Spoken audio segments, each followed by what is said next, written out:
Hi friends, welcome to PVK real estates. இன்றைக்கி நம்ம பார்க்கக்கூடிய ப்ராப்பர்ட்டி குடுவாஞ்சேரி காரம்பேட்டில் தான் அமைஞ்சிருக்குங்க.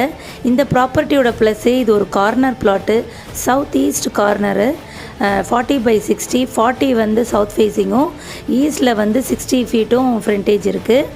ஈஸ்டில் பார்த்திங்கன்னா 30 ஃபீட் ரோடு, சவுத்தில் 22 ஃபீட் ரோடுங்க. நம்ம அம்பேத்கர் ஸ்டாச்சு, காரம்பேடு அம்பேத்கர் ஸ்டாச்சுலேருந்து ஒரு 1.5 கிலோமீட்டர்ஸ் நீங்கள் உள்ளே வர வேண்டியதாக இருக்கும். எதிர்க்க பக்கத்தில் சரௌண்டிங்ஸ் எல்லாமே வீடுங்க இருக்குது. ஸோ நீங்கள் உடனே வீடு கட்டிட்டு வரலாம். 20க்கு 40 20க்கு 40 3 பிளாட்டாக நம்ம வந்து செப்ரேட் பண்ணியும் கொடுக்கலாங்க. ப்ரைஸ் பார்த்திங்கன்னா 3200 சொல்கிறாங்க. ஸ்லைட்லி நெகோஷியபிள் இருக்கும்னு சொல்கிறாங்க. யாரெல்லாம் ஈஸ்ட் ஃபேஸிங் பிளாட்டாக தேடிட்டுருக்கீங்களோ அவங்களுக்கெல்லாம் இந்த ப்ராப்பர்ட்டி கரெக்டாக இருக்குங்க. ஸோ நம்ம நம்பரை காண்டாக்ட் பண்ணுங்கள். 7305009649 இந்த நம்பரை காண்டாக்ட் பண்ணால் ஃபர்தராக டீட்டெயில்ஸ் நான் ஷேர் பண்ணுறேன். தேங்க்ஸ்.